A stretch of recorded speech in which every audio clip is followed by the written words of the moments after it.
it over to Venus. Thank you. Yes.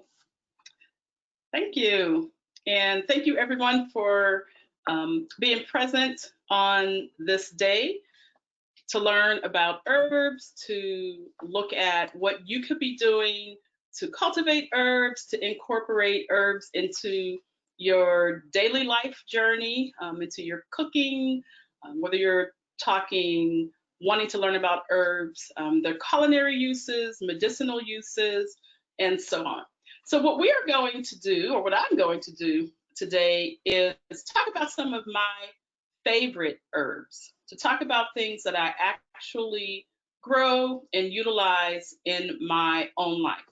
One of the first things I wanted to do was to talk about the difference between an herb and a spice. So lots of people always ask me, you know, what makes an herb and what makes a spice a spice? And depending upon who you talk to, you could get several different answers.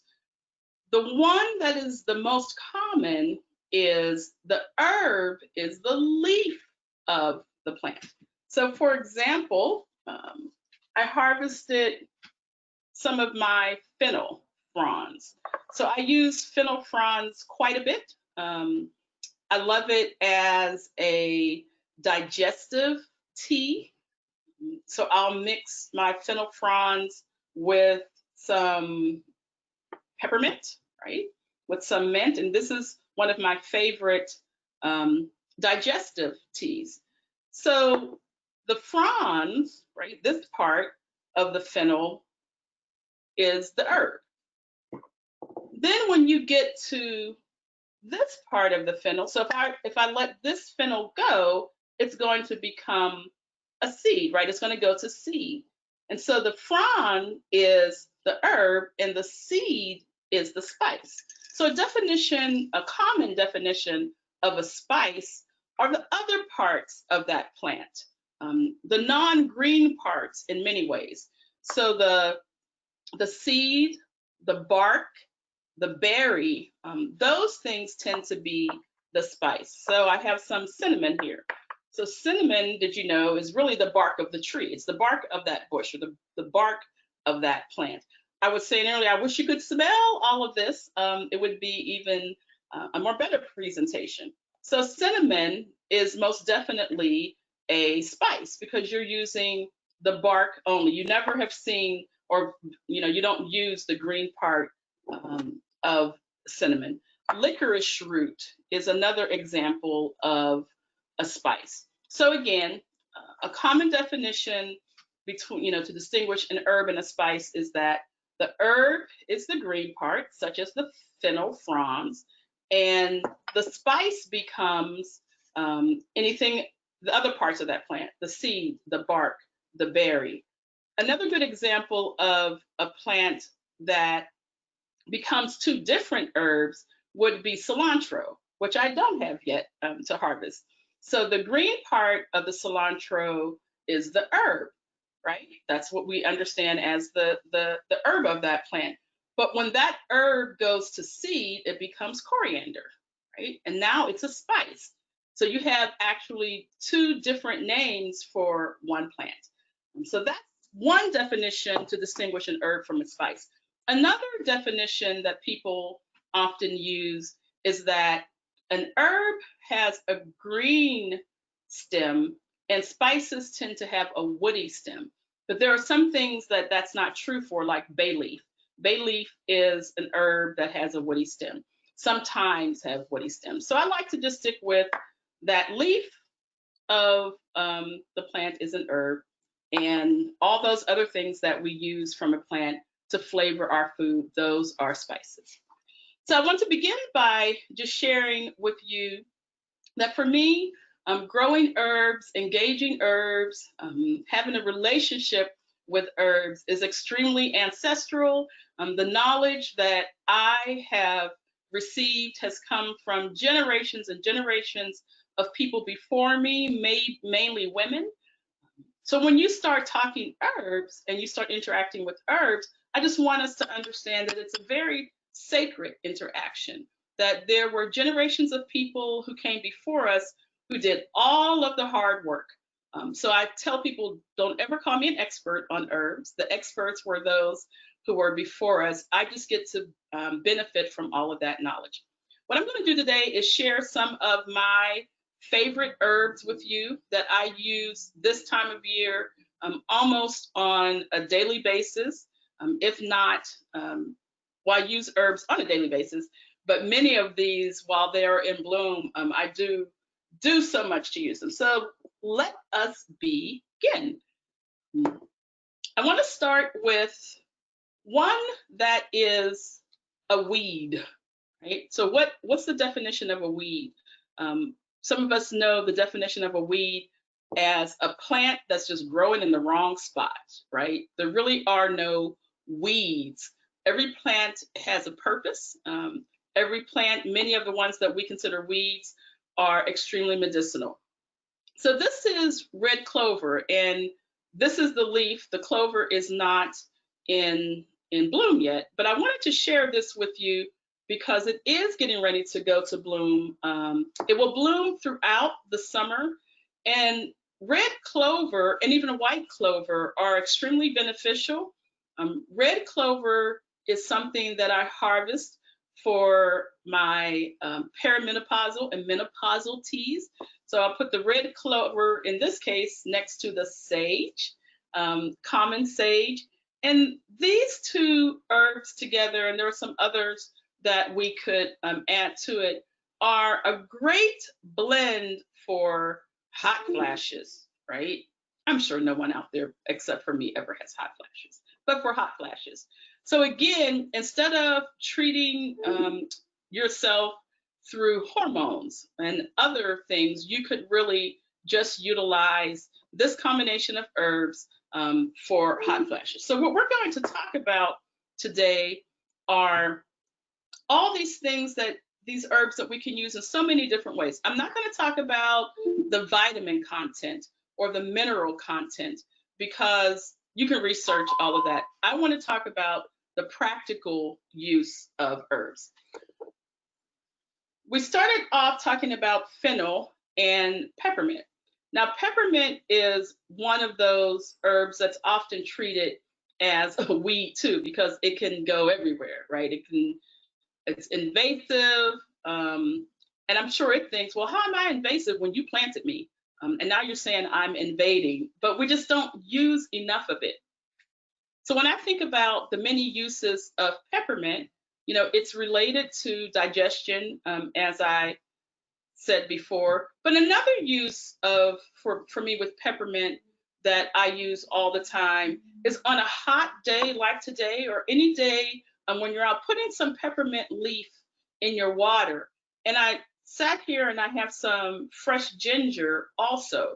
So if you have fresh ginger around and some peppermint, these are just two very good things to put in your water glass. So just taking a glass of water and putting, a leaf or two, it's going to help settle your insides on a day like today.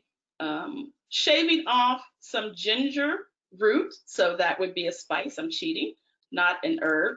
But those together, if I were at the farm right now, and if I had my water bottle with me, which I always do, and reusable, never plastic, these are the two things that would be in my water bottle on a day like today. It's going to settle my stomach. It's going to help me get through the day. It's going to make me just be able to be out there and withstand the heat. When we talk about herbs that would also be good for simple syrups, so if you're a person who likes to make cocktails, whether they have alcohol or they could just be virgin cocktails, peppermints are so strong, and I grow about 12 different mints right now. And they're so strong that making a simple syrup with the mint is a great thing to do throughout the summer, and even for your holidays and all that. And a simple syrup just takes equal parts sugar and water, low boil, and adding in the mint leaves. Now, some recipes will tell you to add the leaves in at the end. I do it all together. And it makes for a stronger, simple serve. If we want to talk about why I grow peppermint beyond culinary uses, peppermint is extremely good for your hair. So taking some peppermint leaves and bringing them to a boil, I always like to say bring things to a low boil. So not on high heat.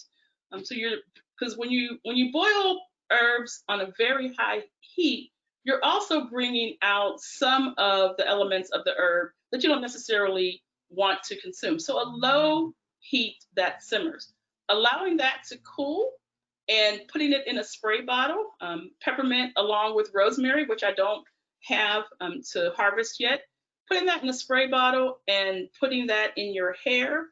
Peppermint is like giving your hair breakfast, lunch, and dinner.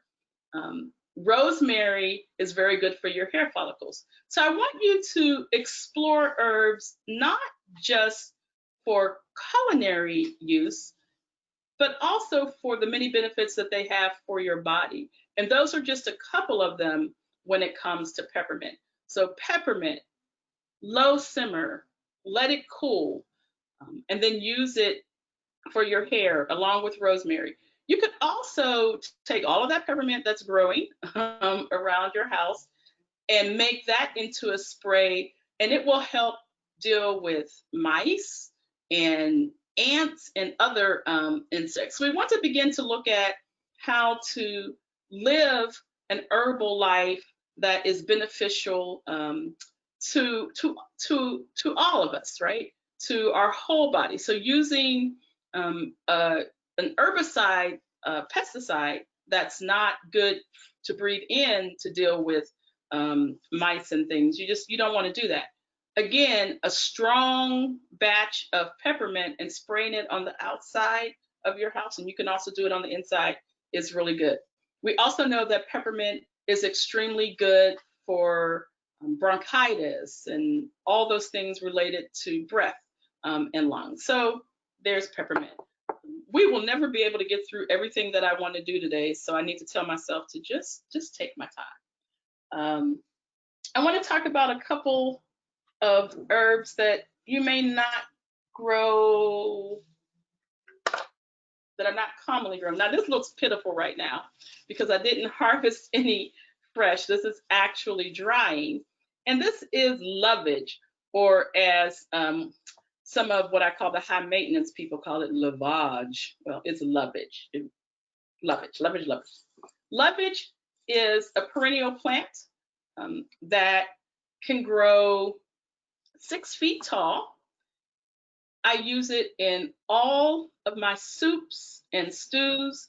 I want you to think of it as a bay leaf, right? That's how strong it is. So if you're going to use it, most often you're not going to use any more than this in whatever it is that you are cooking. Lovage tastes like celery and parsley and thyme all together. So it's getting all of that in one plant. I love it to, no pun intended, I chop it up and use it when I'm frying potatoes along with my Egyptian walking onions or other onions. I also like to plant lovage as a natural border. So if you come to Alice's Garden Urban Farm and you are in that grassy area, you will see right now the lovage is maybe 3 feet tall. Using lovage as a natural landscape item is really good. So there are maybe a dozen lovage plants that create a border, a natural fence. The other reasons that I like to grow and utilize lovage are this time of year. It's really, really good for allergies. So we think about, again, all of these different medications that we tend to take for allergy relief. So doing a light simmer of some lovage along with some peppermint, right? Along with some sage, some nettle. I didn't cut nettle. I do have nettle outside. These are the things that our ancestors used They weren't taking capsules. They weren't running somewhere to get a prescription or to see a physician. We need to think about what it means to treat ourselves from the earth and the gifts and the precious plants that come from the earth that are there to heal us. And when I say heal us, I don't mean that you should wait until you're not feeling well to do this. You should be drinking teas proactively on a daily basis, even on a day like today. We'll talk about what's in my mug in a minute. But even on a hot day like today, we often think that we should be drinking cold drinks. You actually should be drinking teas, hot teas, or at least room temperature, because they help to balance the temperature, your inner temperature. So you want to try to think about drinking more teas. So if we're talking allergies right now, I invite you to investigate some Lovage, to investigate peppermint and sage and nettle, cat mint, which I did not harvest, but we have plenty of at Alice's garden. So all of these things are going to help you to breathe better. There are some other herbs that we can add to that list, like mullein. But since we have sage in front of us, I want to talk a little bit more about sage. There are at least 60, 70, 80, I'm not even sure, different types of sage. I do a workshop called Stuck on Sage when we talk about sage for smudging, because there's so many other things that we can use, so many different herbs that we can use to smudge our rooms, our cars, to cleanse the air, our neighborhood with, but that's a different workshop. This is common sage, garden sage, and this is my favorite. I really wish you all could smell this, because it has so many uses. So some of you know, you understand sage as an herb that you want to use in your dressing, right? When you're making stuffing and dressing. It's also a very good herb to chop up just a little bit and to put in, if you're a poultry eater and you're putting poultry in the oven or in the crock pot. But sage goes way beyond that. We already talked about it for breathing. We already spoke of sage for women's menopausal issues. But sage is also very good for your skin. Some of you are fans of the Rue Sage Cream that I make, and I think I harvested Rue. I did. So this is Rue, R-U-E. And again, everything that you're seeing here, I am at home, and these are from our home gardens.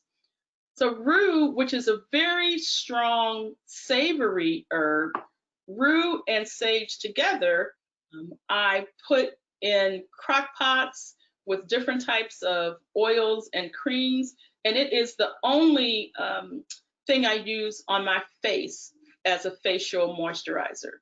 So growing rue and growing sage together are just two of my favorite things. If you come to Alice's garden, you will actually see them in one of my medicinal plots growing side by side, just as a visual to healing. I also use the rue and the sage to help treat athlete's foot. So if you have athlete's foot and you want to think about what you can use to help treat that, sometimes, okay, and don't ask me if you know me to look at my shoe, right? I know some of you.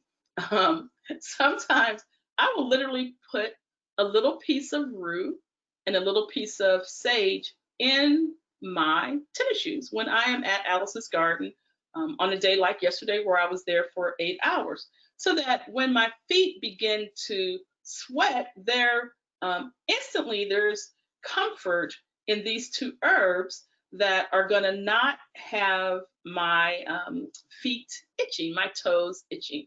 So rue and sage for that. We could also talk about where you can find many herbs planted around people's homes. So if you were to come to our home, you will see rue planted at our front door. You will also see a lavender at our front door.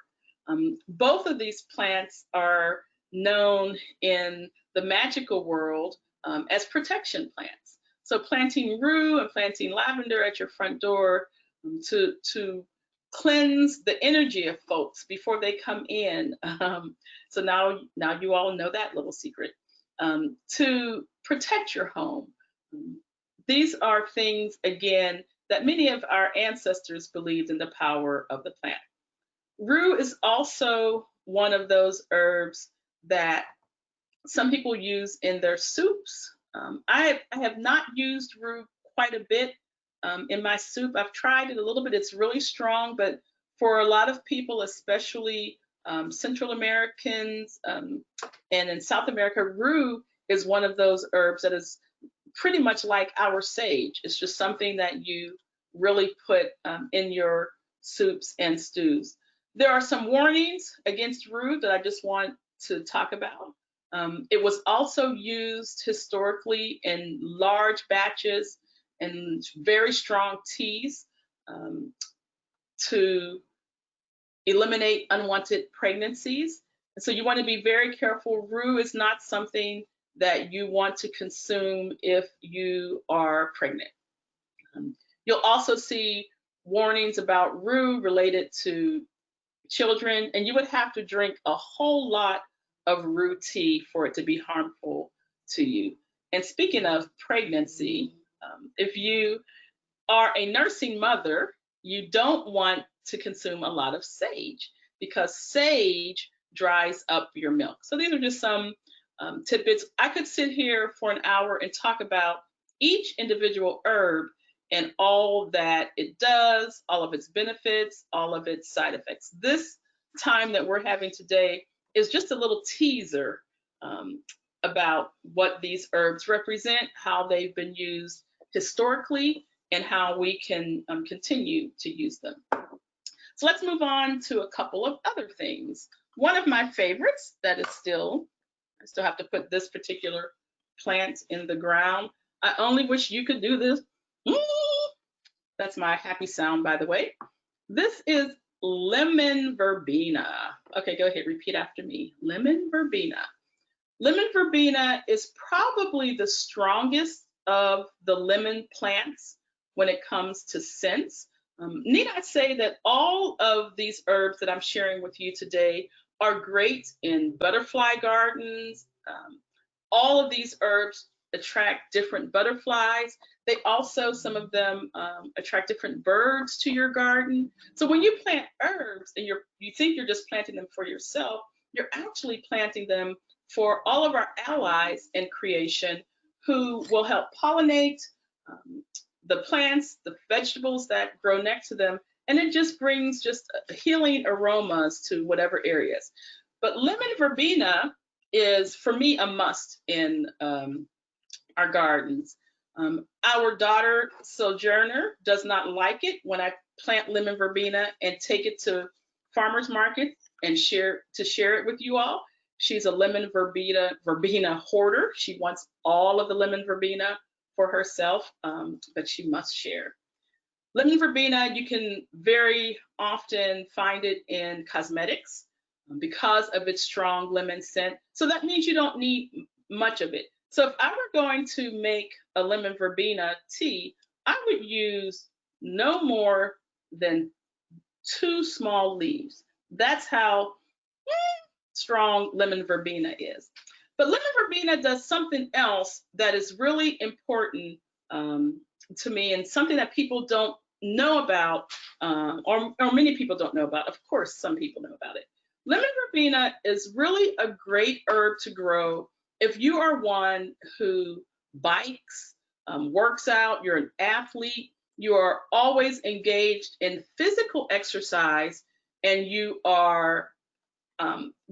often have sore muscles, or you feel like you work out so hard that you're damaging your muscle tissue. Lemon verbena is one of these rare herbs that instantly, so if I were to go work out at Planet Fitness, which I hope to be able to do maybe one day in 2021, I will take with me a tea, whether it's hot or cold, of lemon verbena, especially if I'm doing some heavy lifting, if I'm doing using weights or the weight machines. What happens with lemon verbena is the minute I stop that workout and I drink lemon verbena, it is instantly repairing those sore muscles, those damaged tissues. So if you pull a muscle, if you have tendons that or ligaments that are damaged and sore, you really want to consume lemon verbena after that workout and even throughout the day. So lemon verbena, I cannot say this about any other herb except this. Lemon verbena is what I call the athlete's herb, or the sports person's herb. In my case, also the farmer's herb. So I encourage you to grow lemon verbena. It also makes an incredible simple syrup. So again, that equal parts sugar, water, you can look up all different kinds of recipes for lemon verbena, and it adds so much fragrance to your gardens. I will grow probably 40 lemon verbena individual plants this season, and crush it and save it and bring it to market and use it in different things. But mainly, I will use it as a tea and offer it to the community as a tea. I'm so sorry you can't smell the lemon verbena. What should we talk about next? Since we're on lemon, let's talk about lemon balm. Lemon balm, B-A-L-M. If you grow it, you also consider this an invasive because it is lemon mint. It is in the mint family. As a matter of fact, look, some chocolate mint is in there with that one. So that is what's in my cup. During this time of year, I drink lemon balm tea every day and throughout the day. Lemon balm is one of those herbs that is calming. So it's very good for high blood pressure. During this time, these tense times that we are in, whether we're talking the things that are going on with the virus, I've had so many.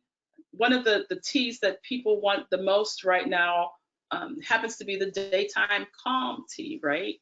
Which is one that lemon balm will now be in because it's in season. Lemon balm does not like a lot of heat. So the reason why this one, you might grow lemon balm and you might be thinking right now, why is hers yellow?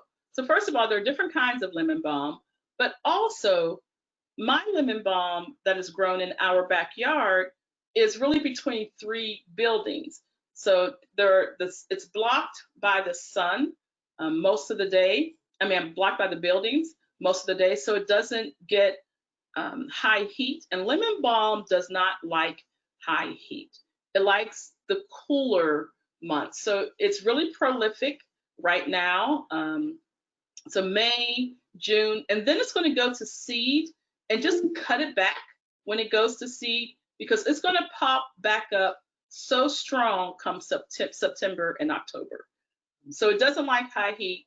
It's very, very good for you. So we're talking stress and anxiety. A lot of people know chamomile as an herb to grow for stress and anxiety, which I do have dried right now. It's just beginning to bloom. But lemon balm is just as good, and for me, because it can grow throughout the season, whereas chamomile sometimes has a shorter growing season, lemon balm is just incredible. Lemon balm is also good if you're dealing with menstrual cramps or all womb-related issues. So lemon balm, lemon balm, lemon balm. I know it's invasive, but that's a term that we have come up with. Lemon balm makes itself available. That's what I like to say. It's not invasive. It just makes itself available to you so that you never will run out. I want to talk about lemon balm also as a culinary herb. It is one of my favorite herbs to use when I'm baking fish or baking chicken. So putting the lemon balm, taking leaves, making a bed of lemon balm on the bottom of my baking pan, putting the chicken or the fish in that pan, whatever other seasonings I'm going to use, and then putting another bed of lemon balm on top of that fish or poultry. It is delicious. So consider me a lemon balm advocate. Get you some lemon balm, let it make itself available, and use it. I also want to pause at this moment and talk about what it means to have herbs that, and there's so many of them and you don't know what to do with them. You do know what to do with them because I just showed you one of the things. So again, I harvested a bunch of lovage the other day. I bundled it in a rubber band, and they're hanging here in the kitchen.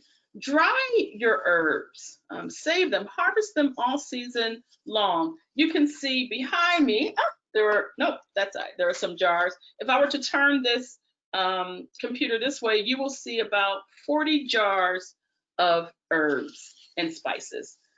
We know that herbs grow in a way that you feel like you can't keep up with using them and harvesting them, but dry them and use them throughout the season. So when I bundle my herbs and I let them dry here in the kitchen or in other rooms, I always wait 2 weeks before I jar them up. They might be dry in a week, they may not be, but 2 weeks for sure, they are always dried out. And then I'll take a mason jar. So you're going to crumble up that herb and you're just going to store it in a jar. If you go too short of a time and that herb is not dried, then they will mold in that jar, and then you'll just waste your time. So that is one thing that you should be doing if you have all of these herbs and you feel like you can't keep up with utilizing them through cooking or even teas. The other thing is just this. The time has come that I will be cutting herbs every other day and having them throughout the house. Use herbs as your cut flowers, right? Your cut plant material to have throughout the house. What is one of the there are two benefits to that. One is they are so aromatic that it just makes the house smell good. We have raised 5 boys. Do I need to say more? So we needed as many herbs as we could throughout our home. But the other thing is you're getting the benefit of everything I'm talking about with those herbs medicinally. So having lemon balm just in the air is calming. It's a calming effect on you without even having to consume it. Having sage, right? Sage in a jar throughout the house is cleansing that air. So again, the same with the mint. So think about herbs as cut plants, as things that you can make bouquets out of. One of the requests I get the most when it comes to cut plant material is, can you make an herbal bouquet for my wedding?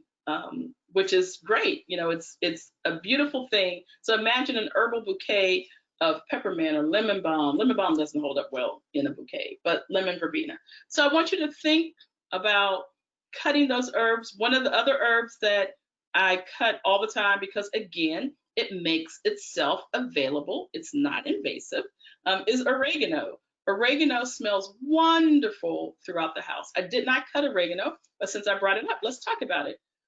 We know that oregano is really good in all of those sauces, right? Those tomato sauces and so on. But oregano is also good for joint pain, right? For all of those aches, all of those, what we call, when I'm teaching Italian herbs, so oregano, marjoram, and we're going to talk about basil in a minute, are really good for joint pain. So sometimes when my fingers are really hurting and maybe I put the cream on that I have or maybe not, I might come home and just do some hot water, put some oregano in a bowl with that hot water and put my hands in there. And I begin to, within maybe 3 or 4 minutes, the comfort that comes to my joints because of that oregano. So oregano is really good for joint pain. And so understand that even as you use those kinds of herbs, even as you use oregano and you're eating it in your spaghetti sauce or whatever it is you may make, you're still getting that benefit. I want to make sure we understand herbs as food and not accessories. Herbs are not accessories to your food. Herbs are food.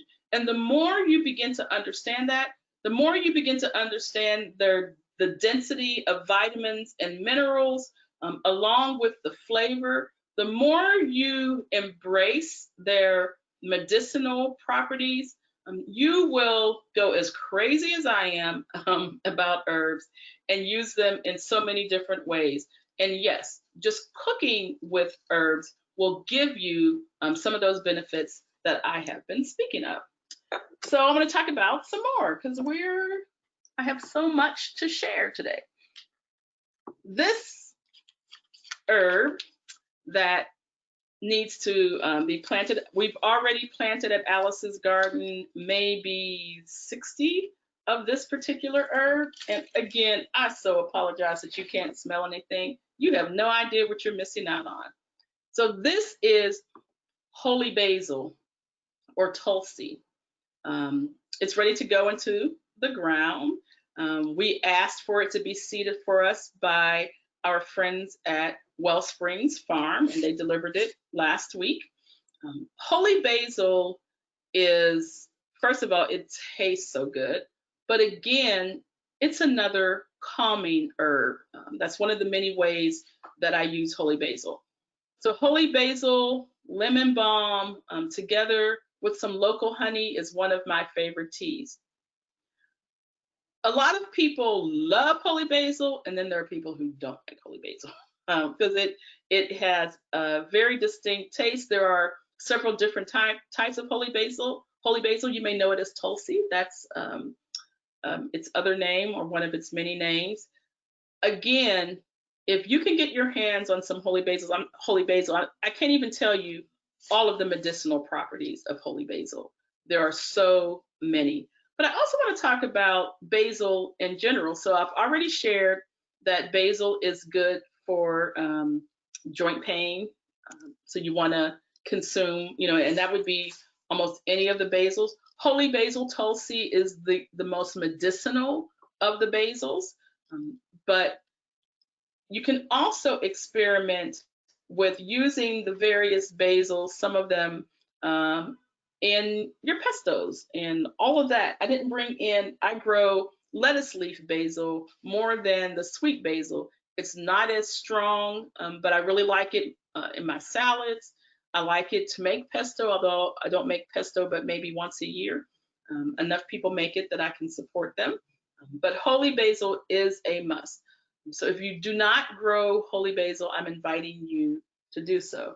The other basil that I really love to grow, it's here somewhere, that looks similar to holy basil is cinnamon basil. I hear you thinking, some of you had no idea there were so many basils. Again, there are, just like there are so many different kinds of people, and we need to embrace everyone and not have stereotypes of people. We also need to not have stereotypes of plants and how they grow and what they are used for and put them in categories. And basil is one of those. Cinnamon basil is used, so it's another good tea. So if you think about cinnamon and how it tastes, its property, did I happen to mention that cinnamon is also good for heart, cholesterol, blood pressure? Cinnamon is really good also if you are a woman who has heavy bleeding and menstrual cramps, menstrual complications. You want to drink more cinnamon leading up to your cycle. But cinnamon basil, if you were to do a search right now for cinnamon basil, you're going to find a lot of baking recipes, believe it or not. Many people grow cinnamon basil to bake with. So you'll find cinnamon basil sweetbreads and cinnamon basil cookies and all of those type of things. So diversify your basil. Don't just grow sweet basil, and don't just grow holy basil, Tulsi. Diversify, Thai basil, globe basil. There are so many different types of basils. I'm just sharing a couple of my favorites with you. Couple more things to talk about here. Parsley. So we know if you've ever grown one parsley plant, you're thinking right now, good gracious, there's so much of that. Now, what can you possibly do with parsley besides put it at the end of a meal and so on, and in your salads? Well, let me say that parsley is also in our heart healthy tea. Parsley is really good. Who knew? Our ancestors knew, for your heart. So you don't have to dry these things out. If you, right now we're really looking at our immune systems, right? This virus has made more people aware that they really need to engage in food and drink and activities that are going to help build your immune system. Parsley is one of those. Eat more parsley, drink more parsley, and you can blend all of these things together. So I talked about a lot of different things that are good for heart, right? So you can blend some parsley and some lemon balm and some other things together, some cinnamon, hibiscus, hawthorn, a lot of things that we're not going to talk about today, and make your own heart healthy tea. Don't just cut your parsley and toss it. Dry it again for those winter months when you really might want some fresh parsley. I want to talk about a few other herbs that I think I've talked about everything that I have fresh, but I want to talk about a few things that I have dried, and one of them is fenugreek. So I have here fenugreek seed, and then I have fenugreek dry. So fenugreek, also known as Greek hay in some cultures.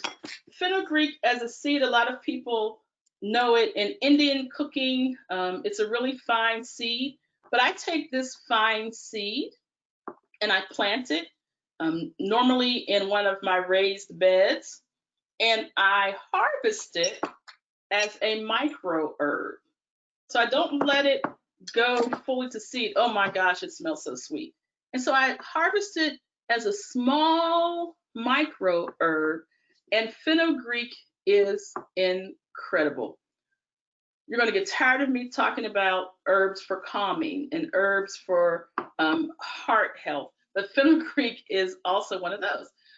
A lot of people know fenugreek as an herb for nursing mothers. So if you are a nursing mother and you want your milk flow to increase, then you're going to drink a lot of fenugreek. Borage is another herb that a lot of us grow that helps with nursing. It helps to produce milk. So why do these herbs do that? They make you sweat. So anything that makes you sweat, and if you are a nursing mom, it's going to increase your liquid flow. It's kind of common sense, right? If you look up fenugreek, and I'm telling you to look up fenugreek, I always like to tell people, don't take my word for anything. I could be sitting here making all this stuff up. Look it up. Do your homework. This is just an introduction to some of the herbs that I really love. I grow about 60 different herbs, so we could be here all day. Don't take my word for it. If there's something that I've talked about and you really want to learn more, look it up. But I tell people to look up 3 or 4 different sources. Don't just look something up and online and there's just one source and you take that source's word. No, don't do that. Verify it 3 or 4 different times with that. Another herb that I don't have in front of me that I should have harvested is thyme. Thyme is, it adds so much flavor to anything that you cook, but thyme, the licorice root that I shared with you, and sage, again, is one of the combinations that I use if I have a scratchy throat coming on. So a few days ago, when the weather really dropped and crazy me did not want to come in the house and I was outside planting, when I came in, I made a tea of licorice root, thyme, and sage. Drank that tea, the sore throat never came. Medicinally, culinary, using herbs for skin and for all of that type of care. I want you to expand your understanding of herbs. I want to share a few resources, and then I want to make sure that we have enough time for me to answer some of your questions, because I'm really just here for you. I'm just teasing you a little bit about herbs. But I want to share a couple of books that I use. Now, let's be clear. Our house looks like a library.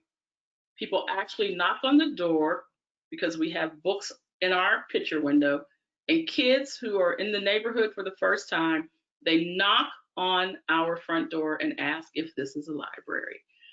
If they're children, I do let them check out books. Adults don't get my books because y'all know y'all don't bring them back. I'm going to share just a few of my favorite books. So this is one, Herbal Teas, 101 Nourishing Blends for Daily Health and Vitality. If you had to get just one tea book, this would be a good one. It's a great resource, and it goes through all different kinds of tea blends. It's by Kathleen Brown. So Herbal Teas, 101 Nourishing Blends for Daily Health and Vitality. Another one of my favorites, so anything by Rosemary Gladstar you want. She's just an incredible herbalist who has done so much work and so much research. She has more books than I can name in the short time that we have. But again, this is just a basic one. Herbal Recipes, right, for Vibrant Health by Rosemary Gladstar. She has one that's just for men that I really like also. But this is kind of the primer, the introductory book. And then I'm just going to share one more book with you. This book was like my best find in the world. Jekka's Herb Book. I purchased this at the Shorewood Farmers Market when the Shorewood Library was there, and they were selling books for $1. I think it's $25 online. But what I love about this particular book is it's going to give you, it goes by each plant. It's going to give you the description of the plant, the history. Y'all know you can't see that. And then recipes, all types of recipes. So if you want one culinary herb book, this is what I would suggest. Jekka's Herb Book, and it's Jekka, and her last name is McVicar, McVicar.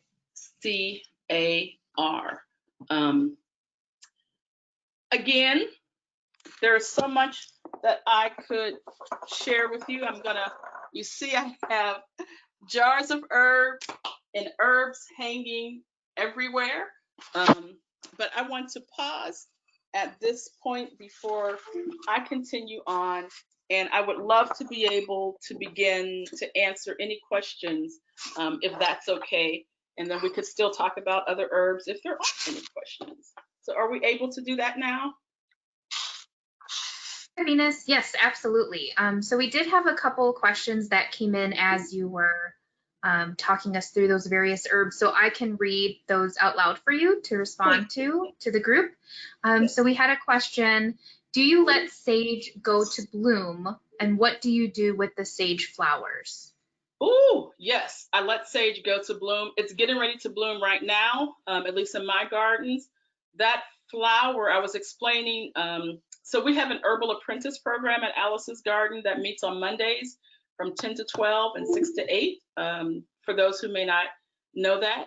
And I was just explaining and showing the sage yesterday. That purple bloom I just use in the same way that I would use the sage. But when the sage is in bloom, I should have brought one of those in. But when that bloom is in, when it's flowering, it makes the sage leaf sweeter. A lot of people say it makes the sage taste a little like grape, like it's a grape sage. By all means, use that flower. Use most flowers from herbs. With an herb plant, there are very few pieces of that plant that are not beneficial. So by all means, use that herb, that flower on that herb. So again, whatever you would normally do with the leaf, do with the flower. Good question. And again, that goes for most of the flowers. There are a few flowers that we use as herbs that I didn't talk about, and if we have time, I'll talk about them. Next question. Sure, and there's a quick follow-up to that. Someone is asking how much the Apprentice program is through Alice's Garden. So the Apprentice program is $50, and you are an apprentice for life. We recognize that, first of all, the knowledge doesn't come from us. It's ancestral knowledge. And so you're not paying for that knowledge at all. It's $50. You get a book and a t-shirt, and you get to be in the program for as long as you want. So the program is Mondays, like I said, 10 to 12. It used to be just 6 to 8 p.m., but since we're in the time of this virus, we're spreading it out. So you have 2 different opportunities to come to Alice's Garden. You can just show up 10 to 12 or 6 to 8 on any Monday to join us.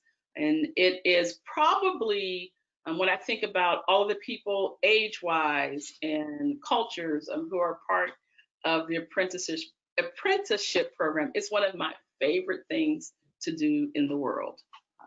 So yeah, thanks for that question. Great. Our next question is, chive stalks are getting hard when flowering. What do you use for that? You don't. So that's just what it does. The stalks of the chive plant that have the flower on it, you don't use that, but you use the flower. So a lot of people just look at the chive, and I started to bring some chives in. A lot of people look at the chive and the flower, I'm like, oh, that's really pretty. No, use that. It is so strong.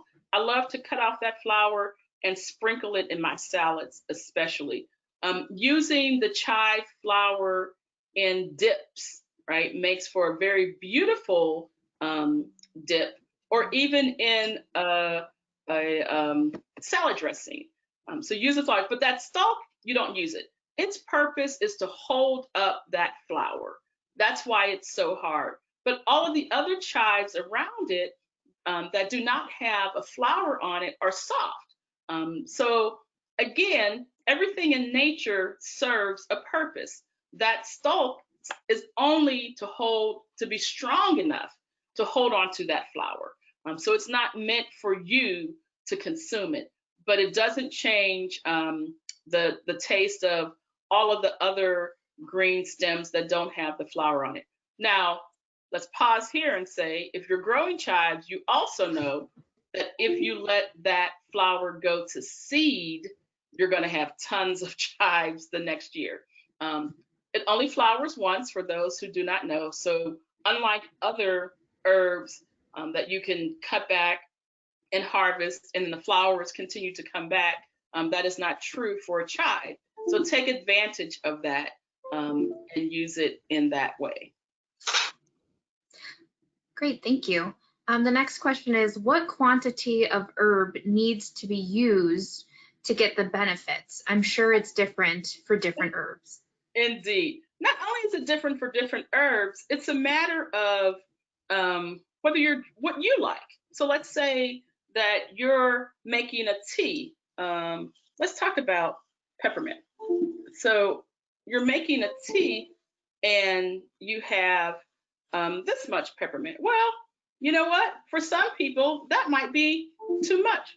And for others, that might be perfect. So when it comes to teas, it's really about what you like. Now, some of you may already know this. This much of a fresh herb is not as powerful as this much of a dried herb. So when you dry it, it's way more concentrated, right? Way more concentrated. So I could give you a measurement that is for a fresh herb, but it's very different for a dried herb. If you think about just a basic tea, you just want, now for my lemon balm tea that I'm drinking right now, all I did was one whole stem, right? You could just do a few leaves. It really becomes, because the power is in that leaf.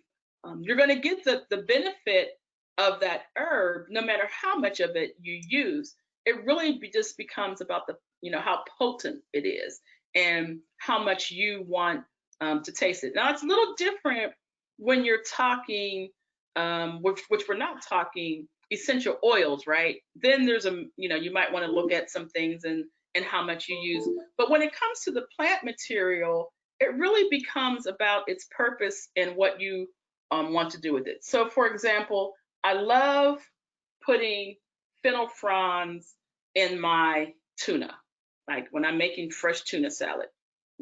I love chopping this up and putting it in. If I'm making it and other people are eating it, I'm not going to use as much the first time because it can be very overpowering. So you grow very often in the intensity and as the herbs increase. Another great question. Yay. Okay, I think we have time for about 2 more. So the next one is, how can I help my lavender plants come back each year? Is it a certain type of lavender that is a perennial? Lavender, I don't know what's going on with lavender. I have no idea. The last 3 years for lavender coming back, it has been horrible. We talked about this last night at our Herbal Apprentice program. I have no answer for you on that. The first year, I thought it was because it was the year where in April we got a snow and it stayed cold for a while. And so a lot of root rot happened. Then there was last year, and then there's this year. So I honestly can't tell you, except climate change is real. And we're seeing plants shift in their zone hardiness, if that makes any sense. So lavender across the board just has been, it's just been pitiful. Cut it all the way back again. I've cut mine back twice. Cut it back again. Really work that soil a bit and pray over it. Lavender has not, it just hasn't been happy in our climate for about 3 years. And I know that answer is not helpful, but what it is helpful in is understanding it is not you. I've had lavender plants that I've had for 15 years that have died in these past 3 years. So we're going to watch this together and see what we can do. Great. So, and we have time for one more. I'll actually combine 2 of these questions together, and they are, do you sell herbs at the garden, and how would someone go about ordering products from Alice's garden? So yes, we do. So there are several answers to that. First of all, we're at farmers markets. So we're at the Fondy Farmers Market, which is now open already on Saturdays. We are at the Shorewood Farmers Market starting June 14th, I believe. We're also at the Westtown Farmers Market downtown on Wednesdays when that opens. It will open now in July. It's normally open in June, or it starts in June. We have 2 farmers markets at Alice's Garden that will also begin in July. A lot of things are just delayed because of the virus and figuring out how we're going to engage community. So we'll have our farmers markets on Tuesdays and Thursdays beginning in July. And those are evening markets, 4 p.m. to 8 p.m. 4 p.m. to 8 p.m. July and August, trying to get it all in, and 3 p.m. to 7 p.m. in September and October. We also have an Herbal Csa. We're the only folks that we know of who have an Herbal Csa, community supported agriculture, where you can get a share every other week of fresh herbs and one of our herbal products. So we do have a website, alicesgardenmke.com, where some of our herbal products are there, but not very many because I can't keep up with it. But seeing us at farmers markets, coming to the garden, those are some of your best ways to access our herbs. And then our products are at several stores, most of which are not open right now, from Honeybee Sage, Apothecary in the Sherman Phoenix, Center Street Wellness, the Bronzeville Collective, MKE on North Avenue, Fishburger's Variety. So we're kind of all over the place, and that's a good thing. Wonderful. Thank you so much. So I'm just going to end by saying that Venus very generously allowed the library to record this presentation. So you will receive an email, whatever email you use to register for this. You'll get a link with a copy of this talk. So if there was anything you missed and you didn't get a chance to jot it down, or all of those great books that Venus recommended, you'll have a copy of the presentation that way. And I wanted to end by thanking Venus so much for sharing her knowledge with us as we all move forward in our own journey with using herbs at whatever level we are. And I just want to encourage you to visit Alice's Garden's website and on social media. I saw an upcoming event, I think on Thursday, that really connected with me personally and issues going on in our world and in our local community. So I'm just very thankful that Venus is here and kind of guiding us through all of this. So thank you. Thank you. Thanks for having me. And thank you, everyone, for joining in. Be well, be safe. Thank you. All right, everyone. Bye-bye. Bye.